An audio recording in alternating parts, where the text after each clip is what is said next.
desde la perspectiva de la fe, desde la visión de los creyentes, desde el pulso de la fe, hay una explicación a la violencia en México. Hay una explicación de por qué no se puede detener con todos los esfuerzos que se hacen. Es el tema hoy aquí en el Pulso de la Fe.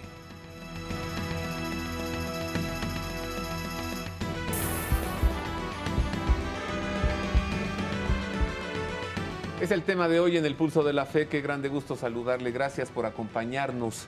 Comencemos con este tema que nos aqueja a todos los mexicanos, que es noticia de los periódicos, de las primeras planas de todos los días. Los noticiarios abren con estas noticias. La violencia en México como nunca. A todo lo que da. Ha habido más muertos que en la Revolución Mexicana. Desde la perspectiva de la fe, analizaremos lo que sucede en nuestro país y recibo con afecto al padre Carlos Triana. El padre Triana es el coordinador de la renovación carismática en la Arquidiócesis de México y es también el responsable de la pastoral de liberación, padre, o miembro del equipo de exorcistas de la Arquidiócesis de México. El padre Carlos Triana, muy querido entre todos los integrantes de la renovación carismática en el Espíritu Santo, autor de muchísimos libros, más de 50, padre Carlos, más de 50. Recibo también con afecto al padre Francisco Javier Bautista. Él es el rector en la Rectoría de Cristo Salvador en la Arquidiócesis de México. Ambos presbíteros, ambos sacerdotes de la Iglesia Católica. Muchas gracias, padre Francisco Javier. Es un honor estar aquí contigo. Gracias. A ver, resulta que recientísimamente, hace una semana, el cardenal Juan Sandoval Íñiguez estuvo en la Catedral Primada Metropolitana de la Arquidiócesis de México. Celebraron la Santa Misa el cardenal Sandoval y el cardenal Norberto Rivera Carrera.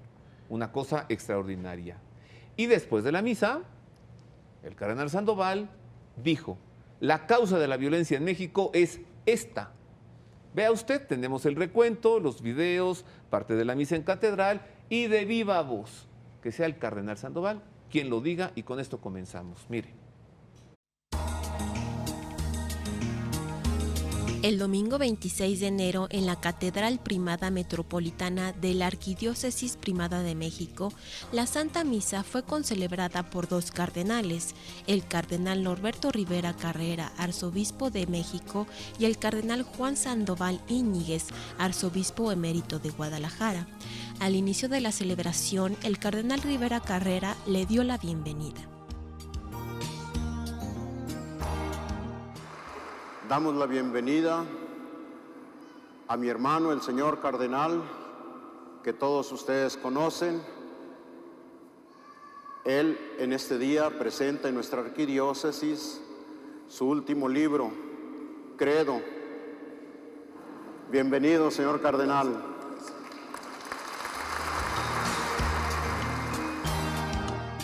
La celebración de la Eucaristía con dos cardenales en la Catedral Primada de México fue recibida con gran entusiasmo por los feligreses presentes. Al término de la Santa Misa, en el Salón del Cabildo de la Catedral, se presentó el libro Credo, escrito en colaboración por el cardenal Juan Sandoval Íñiguez y el periodista Andrés Beltramo, corresponsal de Notimex ante la sala de prensa de la Santa Sede. Ante los medios de comunicación presentes en rueda de prensa, el cardenal Sandoval expresó su agradecimiento al cardenal Rivera Carrera.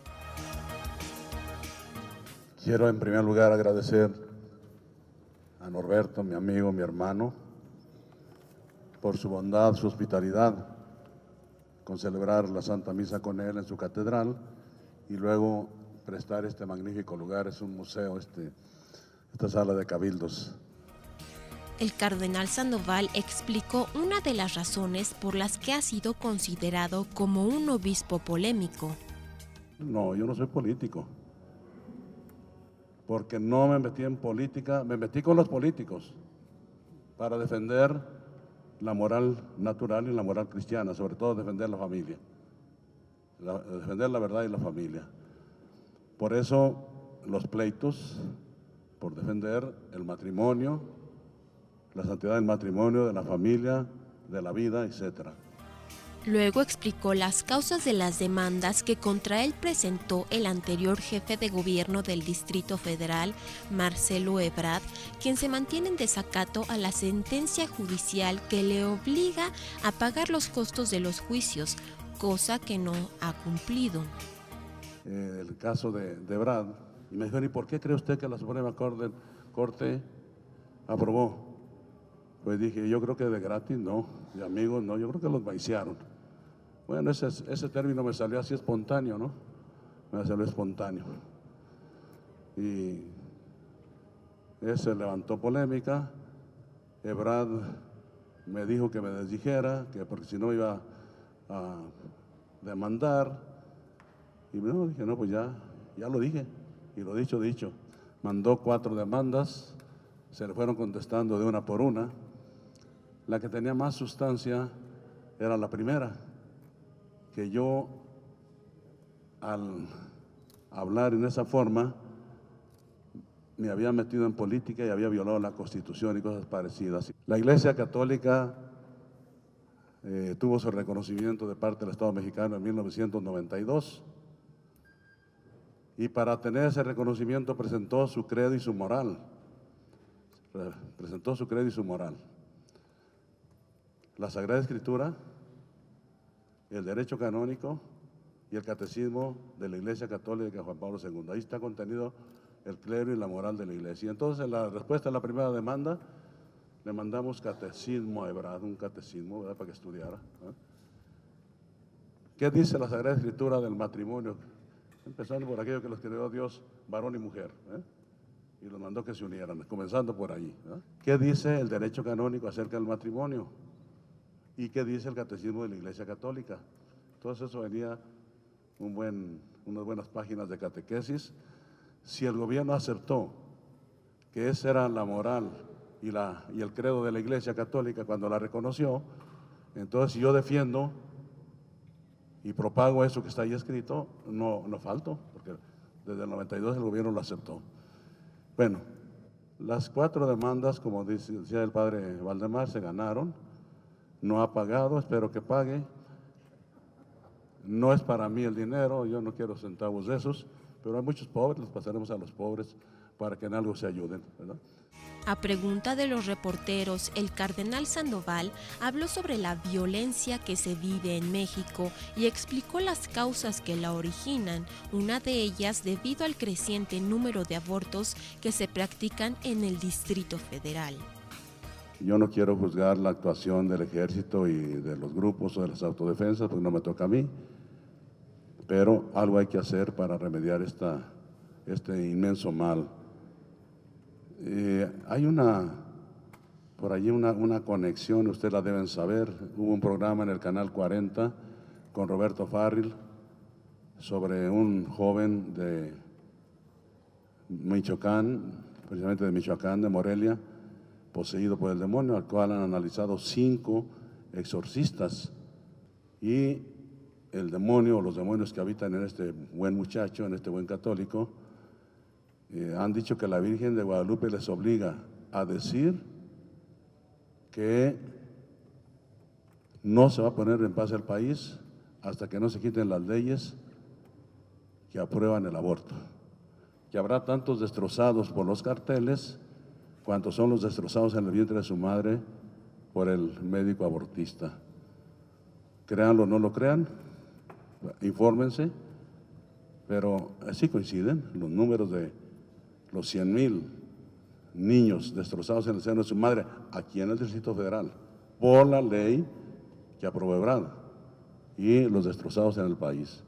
Y dijo la Virgen de Guadalupe una cosa muy seria, que los demonios dijeron en 1531 ella nos echó para afuera.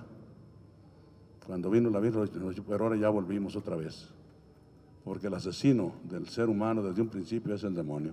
Al término de la presentación y de la rueda de prensa, el cardenal Sandoval mostró su libro Credo ante los medios de comunicación. Padre Francisco Javier, los abortos están provocando tanta violencia en México. ¿Lo confirmas? Afirmativo, Ajá. claro. lo que dijo el cardenal es muy cierto y que lo diga un cardenal tiene ya un respaldo muy grande. Y junto a otro cardenal. Y junto a otro cardenal a un lado, claro. Y sobre todo conociendo el caso, él conoce el caso de Ángel. Él fue el que le dio un seguimiento junto con el cardenal de Morelia y el actual de Guadalajara, conociendo perfectamente el caso de este hombre que está poseído y en el cual pues el enemigo se presenta y habla, ¿no? de que él ha vuelto a este país porque nosotros le abrimos la puerta, ¿sí? Al hacer nuevamente ese tipo de sacrificios que se hacen con los niños que pues no van a nacer, ¿no? Por el egoísmo del hombre actualmente, por la insensibilidad, la indolencia de la gente hoy en día ante este fenómeno del aborto y van a estas, llamémosle, nuevas catedrales, los hospitales que en lugar de ser una catedral para dar vida, se convierten en lugar para dar muerte. Ah, claro. Y entonces por eso vemos que como si fuera una catedral, como si fuera un altar, ¿qué se está ofreciendo ahí al Dios de la muerte? Al demonio. Al demonio. Que no Se es un están demonio. ofreciendo sacrificios humanos. Así es. Sangre de inocentes. Y además disfrazado, porque obviamente él no se va a presentar, sino él se disfraza como ángel de luz y se presenta, y ahí está, pero ¿a quién se le están ofreciendo el quitarle la vida a esos niños? ¿A quién se le presenta? Al mal, al demonio. Al mal. Y entonces él se cobra. Aparte de cobrar eso, recibir eso, él obviamente quiere más, porque le estamos dando más lugar a él, le quitamos territorio a Dios para dárselo a él. El padre Francisco Javier Bautista, cuando habla de ángel, se refiere a este joven oriundo de Morelia, que fue a Roma buscando ayuda, a ver si el Papa Francisco pudiera liberarlo de una posesión demoníaca que está confirmada. Esto sucede. Padre Carlos Triana, para que se acabe la violencia en México, como decía el cardenal Sandoval, es necesario que se derogue esta ley maldita, que no solo permite, sino que promueve los abortos, llamada interrupción legal del embarazo. Si esto no se deroga, ¿esta violencia va a seguir?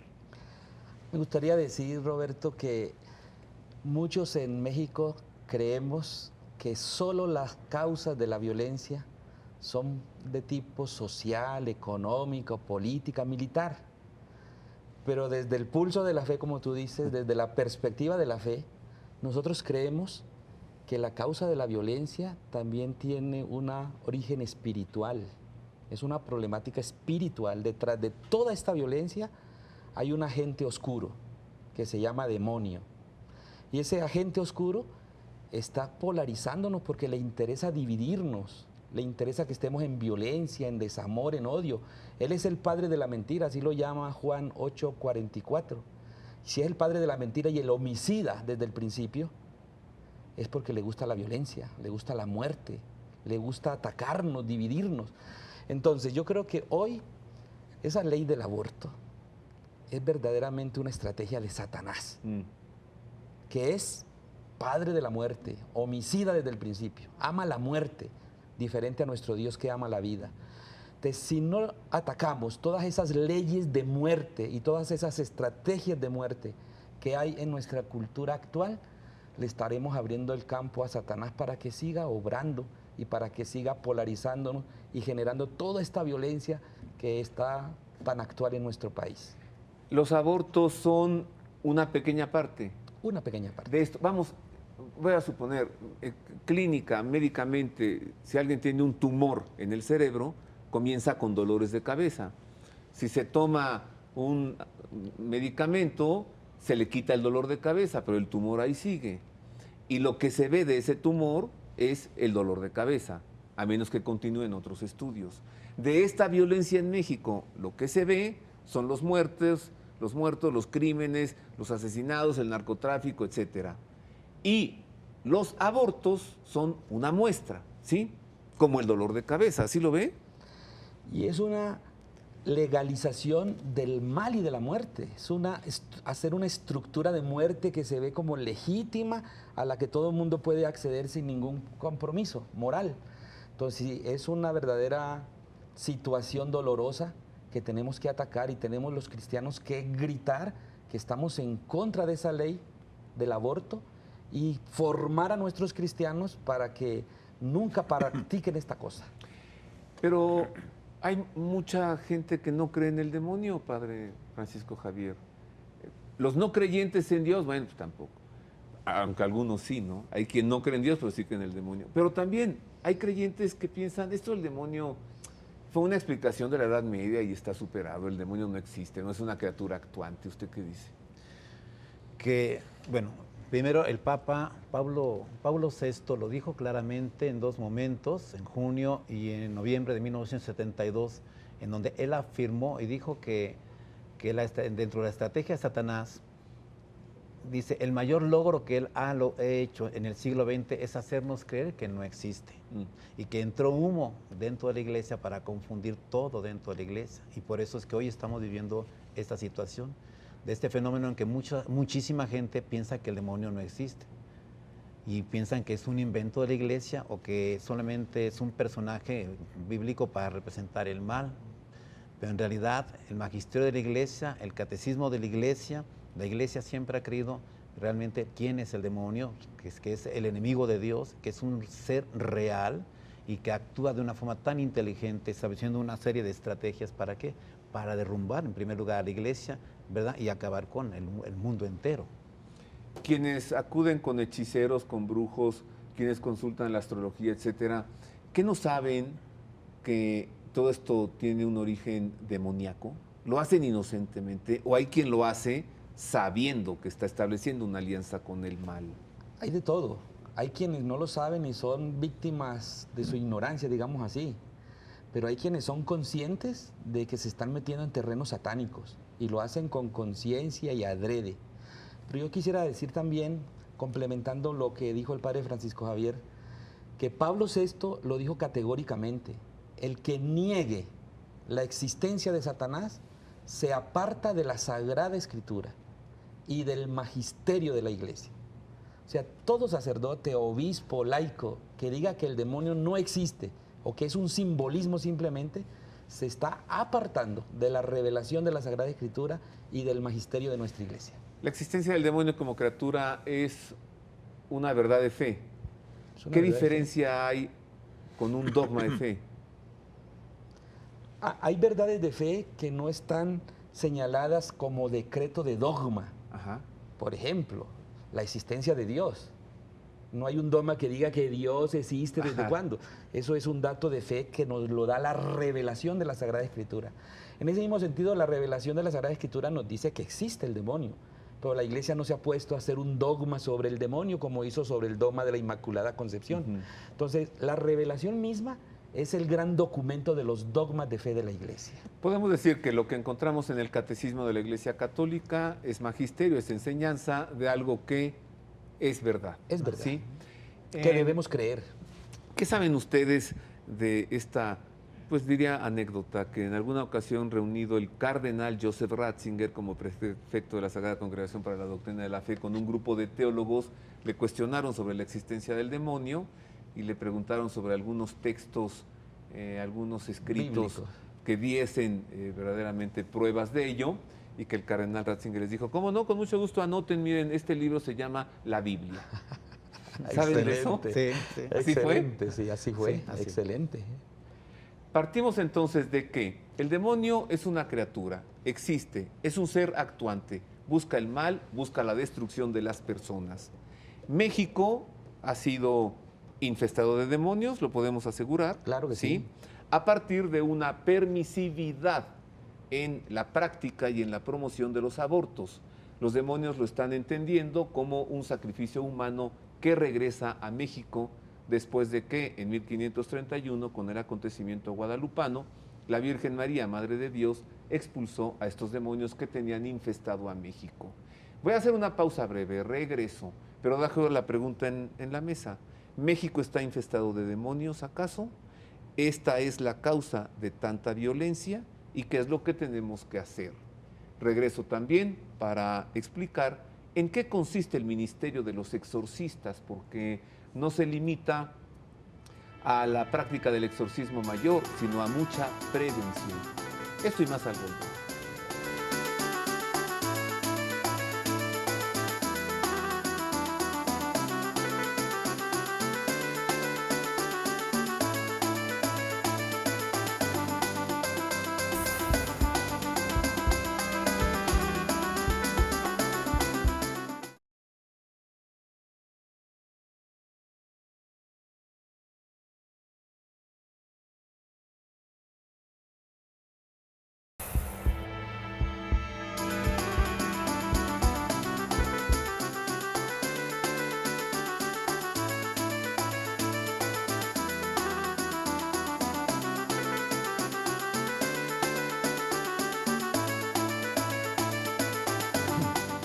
continuamos con más del Pulso de la Fe. Estamos hoy analizando las causas de tanta violencia en México como nunca se había visto. Estoy platicando con el padre Carlos Triana. Él es el coordinador del Movimiento de Renovación Carismática en la Arquidiócesis de México.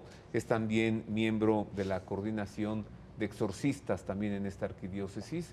Y estoy platicando con el padre Francisco Javier Bautista. Él es rector en la Rectoría de Cristo Salvador, en la sexta vicaría, ¿verdad, padre? De la Arquidiócesis de México. Veamos qué es lo que sucedió, por qué hay no solo permisividad, sino promoción de la práctica de abortos en el Distrito Federal. ¿Qué es lo que originó esto? Vamos a ver cómo es que se aprobó esta ley llamada interrupción legal del embarazo. Mire. La Asamblea Legislativa del Distrito Federal aprobó la reforma del artículo 144 del Código Penal del Distrito Federal a fin de despenalizar el aborto hasta la semana 12 de gestación el 24 de abril de 2007 por 46 votos a favor, 19 en contra y una abstención. La Suprema Corte de Justicia de la Nación determinó la constitucionalidad de las reformas que despenalizan el aborto en el Distrito Federal el 28 de agosto de 2008. Todos los demás códigos penales estatales penalizan el aborto a menos que el embarazo haya resultado de una violación sexual. Y más de la mitad de las constituciones estatales consideran al embrión como un ser humano con derecho a la protección de su vida en gestación. Al cabo de 6 años de haberse despenalizado el aborto en el Distrito Federal, las cifras oficiales afirman que ya son más de 97,000 abortos los que se han practicado de manera gratuita en las llamadas clínicas del aborto en el Distrito Federal. La mayoría de los países latinoamericanos protegen la vida en el seno materno. Pues esto, diríamos, son los inicios de esta tragedia. Como decía el cardenal Juan Sandoval allí en esa rueda de prensa, dijo, el número de asesinatos en el crimen organizado va en proporción al número de abortos. Y luego dijo textual, el responsable inicial es Marcelo Ebrard. Sí recae sobre este hombre mucho de la culpa de toda esta masacre de inocentes que se está practicando en el Distrito Federal, que no Ciudad de México, Distrito Federal, porque llegan aquí de toda la República y también de otros países. Es el paraíso de los abortistas, ¿es así? Él y todos los demás que aprobaron esta ley son responsables directos.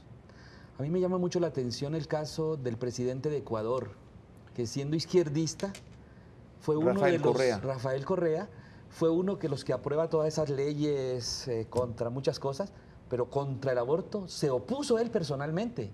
En ese sentido, Marcelo Ebrard pudo haberlo hecho, no lo hizo, y todos los demás que colaboraron en que se aprobara esta ley son responsables ante Dios y ante la sociedad de esta masacre. O sea, Rafael Correa, el presidente de Ecuador, dijo, yo no voy a traer una tragedia a mi pueblo, como Vladimir Putin, presidente de Rusia también. Pero este tipo de gobernantes como Marcelo Ebrard, o sí calcularon, y lo hicieron con saña, que es peor, o no calcularon, y entonces de manera irresponsable trajeron esta tragedia a esta ciudad y a este país. ¿Qué hacer ahora, padre? Si queremos arreglar las cosas, ¿no? Porque tampoco puede quedarse así una minoría. El 80% de los habitantes de México se oponen al aborto, ante una minoría del 20%. ¿Qué hacer? Lo que dijo el Papa Juan Pablo II cuando nos dice que tenemos que traer una nueva evangelización, nuevas estrategias en sus formas, en sus métodos. Y eso implica de parte de nosotros una conversión.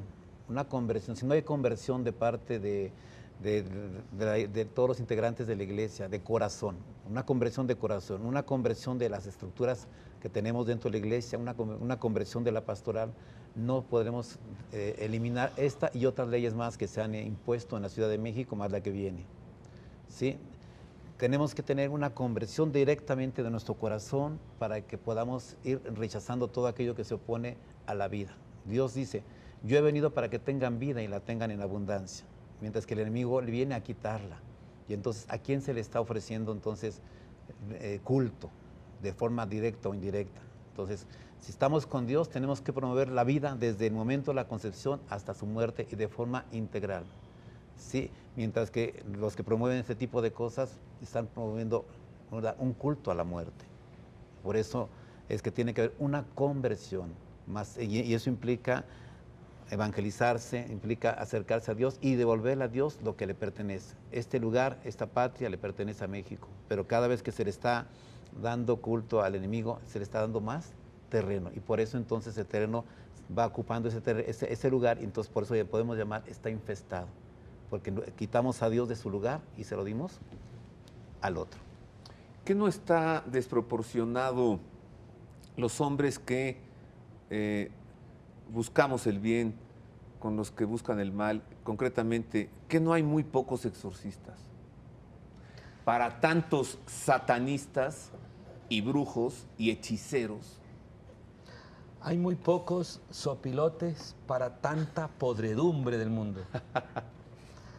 Sí, hay muy pocos agentes de pastoral para atender a las ovejitas de Dios que están tan infestadas por el maligno, tan caídas en el mal, en el pecado, en la ignorancia. Necesitamos agentes de pastoral, católicos, cristianos, bien convencidos de su fe, bien arraigados en la verdad bíblica de que la vida es lo más sagrado que tenemos en el universo. Y esas agentes de pastoral comprometidos con el Evangelio, para hacer la nueva evangelización, como dice el Padre. Pero a mí me parece también que es muy importante la formación de nuestro pueblo.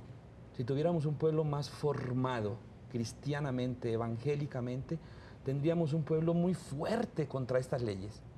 Me parece muy importante también la vida espiritual, la oración. Yo creo que la oración puede lograr que se derrumben muchas leyes contra la naturaleza y contra Dios que tenemos en el mundo. Nos faltaría como una gran fuerza de oración entre todos los cristianos para que Dios actúe poderosamente en favor de nosotros. ¿México está sufriendo una infestación demoníaca, el territorio mexicano? Sí, es lo que te digo. Si estamos con Dios, y si los católicos realmente, todos, más los que se dicen cristianos, si todos estuvieran con Dios, no habría ese tipo de leyes, no habría tanta corrupción, no habría tanta violencia, no habría tanto narcotráfico, no habría consumo de drogas, no habría tanta maldad en este país. Pero, ¿qué es lo que ha pasado? Que se han quedado nada más con una fe de yo creo, pero no basta con creer, sino hay que aplicar lo que nosotros creemos, estar convencidos de lo que nosotros creemos. O sea, una fe devocional, pero sin consecuencias en la vida. No son comprometidos. Ajá. Solo De voy, nombre. rezo, me persino, una devoción, pero no actúo en consecuencia. ¿Eso pasa en México? Así es, porque cuando se estaba promoviendo esta ley del aborto, la mayoría de la gente de la Ciudad de México es católica. ¿Y por qué no levantó la mano? ¿Por qué no abrió la boca y protestó? ¿Por qué se quedaron callados? ¿Me entiendes? Entonces, por eso es que ellos siguen haciendo muchas cosas, a pesar de que son la minoría. Sin embargo, la minoría se está imponiendo. Y por eso vemos que una minoría aprueba la eutanasia y entonces por esa minoría ya tenemos eutanasia. Una minoría aprueba la ley de convivencias y hoy tenemos ya eso. Y todos los demás se quedan callados. Por eso necesitamos una conversión de corazón para que la gente realmente hable y defienda la vida. La fe, la verdad de fe de nosotros los católicos no puede ser el resultado de un voto de unas personas. La verdad de fe para nosotros es lo que se nos reveló en la Sagrada Escritura. Y en la Sagrada Escritura se nos ha revelado lo sagrado que es la vida. Y se nos ha revelado que hay un enemigo de la vida. Y un enemigo de la vida de gracia y de la vida física y de la vida eterna, que es Satanás. Y ante tu pregunta si México está infestado, está infestadísimo. En México le hemos abierto muchas puertas a Satanás. Han regresado, pero por cantidades, todo lo esotérico, todo lo ocultista, la Santa Muerte, los ritos neopaganos, todas esas cosas, la nueva era, es abrirle puertas al demonio para que el humo de Satanás asfixie a nuestra sociedad. ¿Y qué tenemos hoy? Jóvenes asfixiados, matrimonios asfixiados, personas asfixiadas que necesitan la vida de Dios. Y leyes como estas del aborto es abrirle puertas al demonio para que siga haciendo de las suyas en nuestro país. Pues en Madrid, España, en París, Francia, y en Washington, Estados Unidos, en las últimas 4 semanas ha habido unas manifestaciones fuertísimas, no en contra de nada, en favor de la vida. Falta México y se ve que el mundo está cambiando, que el péndulo ahora viene hacia el otro lado. pueblos que están viendo que esta permisividad y promoción de abortos no les ha traído más que males, dolores, decadencia, esclavitudes y daños morales y sociales. España, Francia, Estados Unidos. Pobrezas. ¿Sienten ustedes que comienza el pueblo, como decías, Padre Francisco Javier, dónde estaba el pueblo de la Ciudad de México cuando esto se arregló? Pero ¿estamos despertando acaso ya? Necesitamos despertar. Yo creo que sí, ya hay algunos que estamos conscientes de esto y necesitamos organizarnos y establecer una estrategia pastoral, unidos obviamente al señor cardenal, para que esta evangelización, con esa conciencia y esa conversión de corazón y de estructuras, dejando de ser administradores y volviéndonos verdaderos pastores de la iglesia, caminando con el pueblo como nos está dando el ejemplo el Papa Francisco, su transformación de esa imagen que tenemos de un Papa, cómo se está presentando él y lo que nos está pidiendo, lo que nos está mandando, este nuevo documento de la exhortación apostólica que nos acaba de mandar, donde nos pide que la apliquemos, que la leamos, que la lea del pueblo de Dios y que la pongamos en práctica. Nos habla de una transformación de corazón y de cómo debemos de vivir nuestra fe. Me decía un alumno hace poco que la Virgen de Guadalupe ya nos abandonó, que ella no puede meter la mano y salvarnos de esto. Y yo le respondí, a ver si está bien, ustedes me dicen, mira, la Virgen de Guadalupe es madre nuestra. Y si tu mamá ve que no estás estudiando para el examen de mañana, te va a decir, estudia, deja de estar viendo, deja de estar jugando, estudia. Y ella no va a poder hacer nada para que al día siguiente, sin estudiar, apruebes el examen. Exacto. La pregunta entonces es, ¿tenemos ahora los mexicanos que actuar para que ella meta la mano y nos rescate de esto? Dejo la pregunta en la mesa. Regreso con esto y con más, pero antes vamos a ver qué es lo que enseña la Iglesia sobre la vida en gestación, sobre los abortos. ¿Es acaso esta prohibición en el libro del Génesis?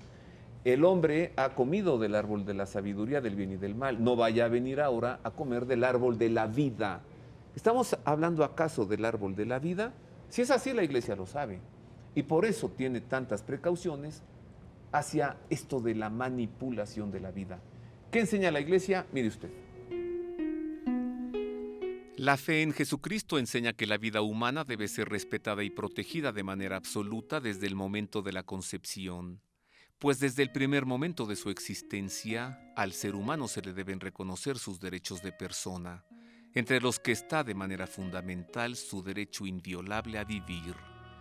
Desde el siglo I, la Iglesia ha afirmado la malicia moral de todo aborto provocado, enseñanza que permanece invariable porque el aborto provocado es gravemente contrario a la ley moral. La cooperación formal a un aborto constituye una falta grave. La Iglesia sanciona con pena canónica de excomunión este delito contra la vida humana. Con esto la Iglesia no pretende restringir el ámbito de la misericordia. Lo que hace es manifestar la gravedad del crimen cometido, el daño irreparable causado al inocente a quien se da muerte, a sus padres y a toda la sociedad. El derecho inalienable a la vida de todo ser humano inocente constituye un elemento constitutivo de la sociedad civil y de su legislación, pues los derechos inalienables de la persona deben ser reconocidos y respetados por la sociedad civil y por la autoridad política. Estos derechos del hombre no están subordinados ni a los individuos ni a los padres, y tampoco son una concesión de la sociedad o del Estado. Pertenecen a la naturaleza humana y son inherentes a la persona en virtud del acto creador que la ha originado.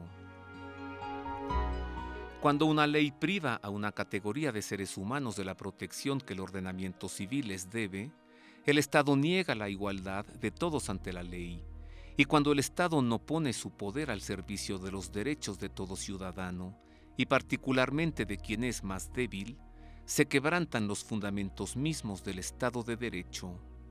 El respeto y la protección que se han de garantizar desde su misma concepción a quien deben hacer, exige que la ley prevea sanciones penales apropiadas para toda deliberada violación de sus derechos.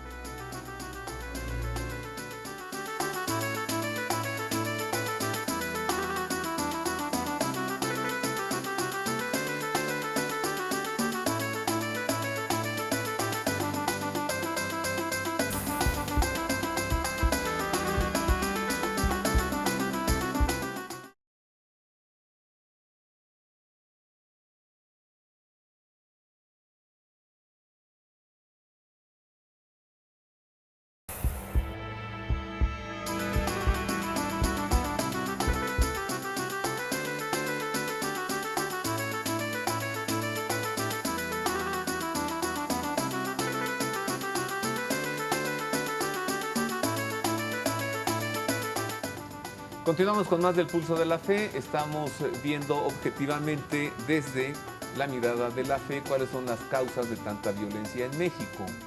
Recordemos ese video, con esto empezamos a platicar, Padre Francisco Javier, este joven Ángel que fue a buscar ayuda, a quien llevó el Padre Rivas, el Padre Juan Rivas. Vamos a ver ese momento en el que en la plaza de San Pedro, este joven poseso se acerca al Santo Padre, él pone las manos, hace una oración de liberación, el demonio ruge, se manifiesta, y después, gracias al Padre Gabriel Amor, exorcista, que practicó el exorcismo Ángel, los demonios hablan y explican. La violencia en México es por los abortos. Recordemos esas imágenes.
Recordando ese momento, ¿qué es lo que dijeron más o menos esos demonios durante el exorcismo que practicó el Padre Amorth? En lo que decían, que eran 4, que cuando el Papa les impuso las manos, ellos se fueron hasta los pies así como que a esconderse. Y cuando le practica el exorcismo el Padre Gabriel Amor, decían que ellos estaban ahí porque nosotros les habíamos abierto las puertas nuevamente, los habíamos llamado nuevamente, que después de que ella, refiriéndose a la Virgen María, los había expulsado de esta nación, dice, nosotros por lo que habíamos hecho del aborto, ellos habían vuelto. Y que ahora ellos, conforme al número de abortos, iban ellos también en proporción a suscitar la violencia en México. Y es cosa increíble, ¿verdad? Pero en 6 años de que se aprobó esta ley, por las estadísticas del INEGI en hospitales que son del sector salud, gobierno, son como 100,000, un poco más de 100,000 los que están registrados ahí, sin contar los que son de privados o los que son por ahí a escondidas. Y también lo que se tiene registrado, así también en cuestión de violencia, de homicidios, son 100,000, o sea, como que van en proporción. Como si el mal dijera, ahora yo me cobro, ¿no? Sí. Ahora yo me cobro. Y es que hay un principio que debiéramos recordar todos. La violencia engendra violencia. Un aborto es una violencia, es violentar a un inocente. Y esa violencia engendra violencia y nosotros lo hemos visto en la demás violencia que ha generado el crimen organizado, los secuestros, las guerras, los grupos armados, etcétera. La violencia engendra violencia, pero también el amor engendra amor. Qué bueno invitar a la gente a que se una a Dios amor, porque el amor engendra amor. A México, que se una a Dios amor, a la Virgen de Guadalupe amor, porque el amor engendra amor. Padre, ¿qué hace un exorcista? Además del exorcismo mayor, claro. ¿En qué consiste una pastoral del exorcismo? Mira, en la iglesia se trata de atender a los hermanos y hermanas perturbados por el mal, por el maligno, de varias maneras. Una manera es atender sus cosas infestadas, casa, negocio, vehículo, mascotas, etc. Y para eso existe una oración que se llama de desinfestación. Eso lo hacen los exorcistas, también lo pueden hacer otros sacerdotes. Pero también hay muchas personas que están perturbadas por el maligno, no tan gravemente, pero sí de una manera significativa. Para ello existe la oración de liberación, y eso también es trabajo de un exorcista, pero también lo pueden hacer otros sacerdotes, inclusive laicos bien formados. Y cuando la persona está radicalmente poseída por el demonio, entonces se practica el exorcismo solemne mayor, según el ritual de exorcismo de la iglesia, y eso solamente lo puede hacer el obispo o el exorcista nombrado por el obispo, que debe ser un presbítero.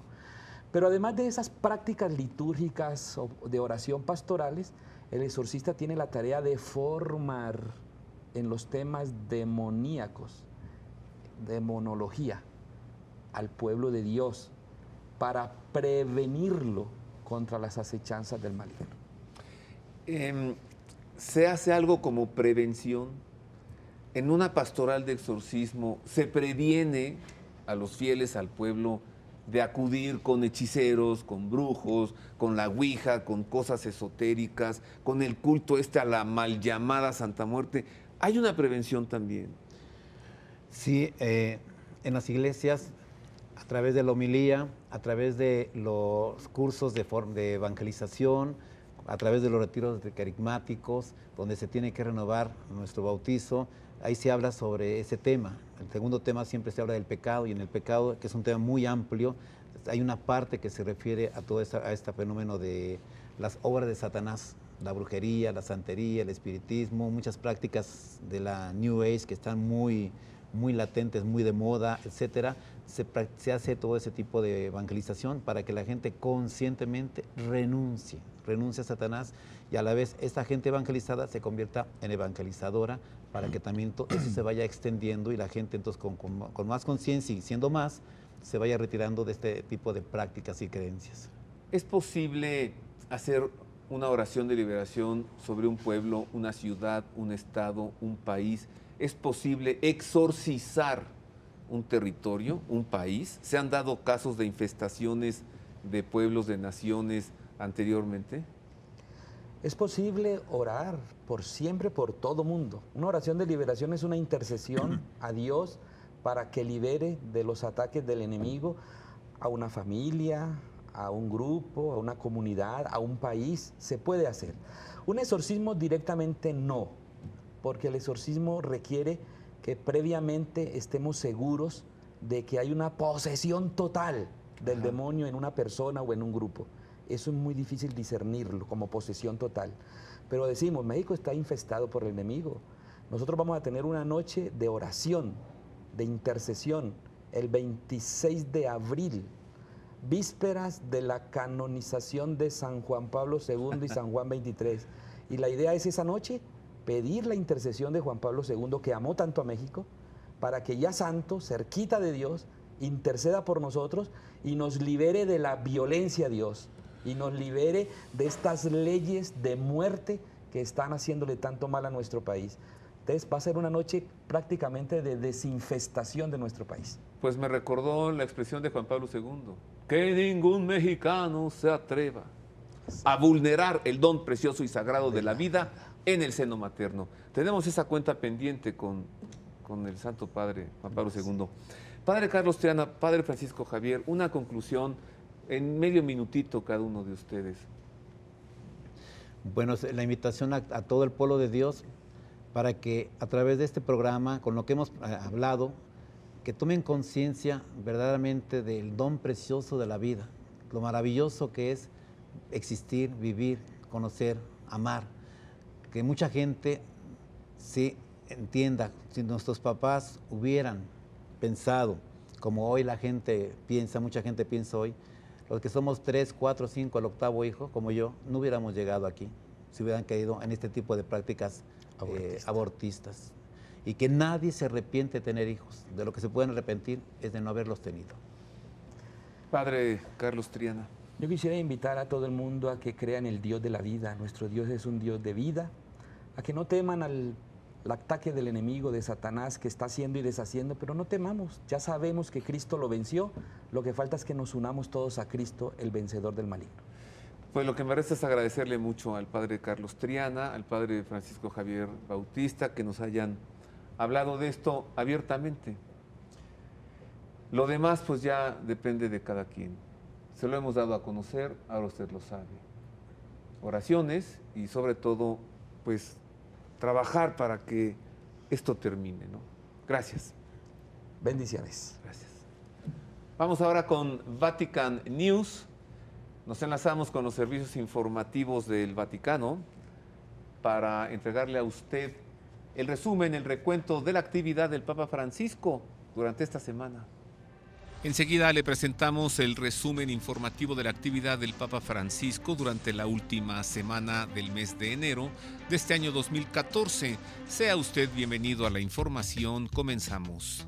El pasado 25 de enero, el Papa Francisco recibió a los participantes en el 29º Congreso Nacional del Centro Italiano Femenino, que celebra sus 70 años de vida. Recordando la indispensable aportación de la mujer a la sociedad, el pontífice expresó su deseo de que para las mujeres puedan también ampliarse estos nuevos espacios y responsabilidades que se han abierto en el ámbito eclesial, tanto como en el civil y de las profesiones.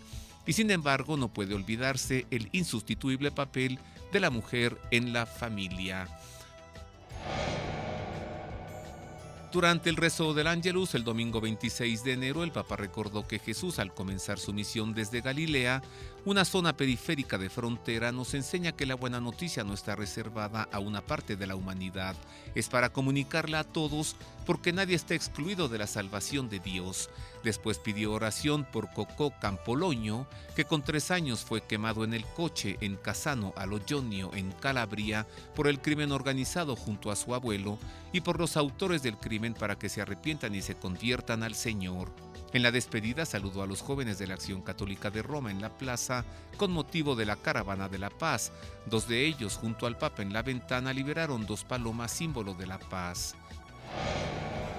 Durante la audiencia general celebrada el miércoles 29 de enero, el Papa Francisco continuó la catequesis sobre los sacramentos, hablando de la confirmación que nos une más firmemente a Cristo y a la Iglesia, y con la fuerza del Espíritu Santo nos ayuda a difundir y defender la fe, para confesar el nombre de Cristo y para no avergonzarnos nunca de su cruz.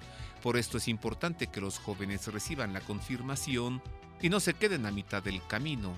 En los saludos, el Papa Francisco alabó la actuación de la Consulta Nacional Anti-Usura, deseando que las instituciones puedan intensificar su compromiso al lado de las víctimas de la usura, porque añadió, cuando una familia no tiene para comer porque tiene que pagar las cuotas de los usureros, eso no es cristiano, no es humano. El jueves 30 por la mañana, el pontífice recibió en el Vaticano al Consejo Directivo de la Universidad de Notre Dame, en el estado americano de Indiana, para la inauguración del Centro Universitario de Roma. El Papa Francisco reafirmó la importancia de los ateneos católicos en la educación religiosa de los jóvenes y en la enseñanza de un saber inspirado por la confianza en la armonía entre fe y razón, en la prosecución de la verdad y la rectitud, y deseó que todos puedan dar testimonio en lo cotidiano de su identidad católica, especialmente frente a los intentos, vengan de donde vengan, de diluirla. Finalmente, el viernes 31 por la mañana, el Papa Francisco recibió en el Vaticano a los participantes en la plenaria de la Congregación para la Doctrina de la Fe y pidió a todos guardarse de la tentación de entender la doctrina en un sentido ideológico o de reducirla a un conjunto de teorías abstractas y cristalizadas, porque el único objetivo es servir a la vida del pueblo de Dios y asegurar a nuestra fe un fundamento seguro. Es ciertamente grande la tentación de apropiarnos de los dones de la salvación que viene de Dios para domesticarlos en los puntos de vista y el espíritu del mundo. Si la verdad exige la fidelidad, concluyó el Santo Padre, esta crece siempre en la caridad y en la ayuda fraterna para los que están llamados a madurar o a aclarar sus propias convicciones. Hasta aquí el servicio informativo, la Semana del Papa. Le esperamos la próxima semana con más información. La Semana del Papa, el servicio informativo del Vaticano, Vatican News. Vámonos ahora hasta Roma otra vez para entregarle a usted la crónica de la audiencia general presidida el pasado miércoles por el Papa Francisco en la Plaza de San Pedro del Vaticano. Esta es la crónica. La lluviosa mañana del pasado miércoles 5 de febrero no desanimó a miles de fieles y peregrinos que desde muy temprano llegaron a la Plaza de San Pedro para participar en la audiencia general. Luego de atravesar en papamóvil los diversos sectores de la explanada para saludar y bendecir a los presentes, el Santo Padre empezó su catequesis dedicada a la Eucaristía, memorial de la Pascua del Señor, en el que Cristo se hace misteriosamente presente y nosotros podemos participar en su pasión, muerte y resurrección. Así lo dijo el Papa Francisco. Le entregamos enseguida el resumen que de su catequesis él mismo nos entregó en lengua española. Queridos hermanos y hermanas, Nuestra catequesis de hoy está centrada en la Eucaristía, corazón de la iniciación cristiana y fuente de la vida de la Iglesia. Lo que vemos cuando nos reunimos para celebrar la misa nos ayuda a introducirnos en el misterio. En el centro encontramos el altar, una mesa preparada que nos hace pensar en un banquete. Sobre la mesa hay una cruz para indicarnos que en ese altar se ofrece el sacrificio de Cristo. Él es el alimento que recibimos bajo las especies de pan y del vino. Junto a la mesa está el ambón, desde donde se proclama la palabra de Dios, mediante la que el Señor nos habla. Cuando la Iglesia celebra la Eucaristía, realiza el memorial de la Pascua del Señor, en el que Cristo se hace misteriosamente presente y nosotros podemos participar, decimos comulgar, en su pasión, muerte y resurrección. Así la Eucaristía nos configura de modo único y profundo con Jesús, renovando nuestro corazón, nuestra existencia y nuestra relación con Él y con los hermanos, y nos hace pregustar la comunión con el Padre en el banquete del reino de los cielos. Saludo cordialmente a los peregrinos de lengua española, en particular a los grupos provenientes de España, Argentina y otros países latinoamericanos. Pidamos que la celebración de la Eucaristía mantenga siempre viva a la Iglesia y haga que nuestras comunidades se distingan por la caridad y la comunión. Muchas gracias. Dominus vobiscum. Et cum spiritu tuo. Sit nomen Domini benedictum. Ex hoc nunc et usque in saeculum. Aiutorium nostrum in nomine Domini. Qui feci caelum et terram. Benedicat vos omnipotens Deus, Pater et Filius et Spiritus Sanctus. Amen.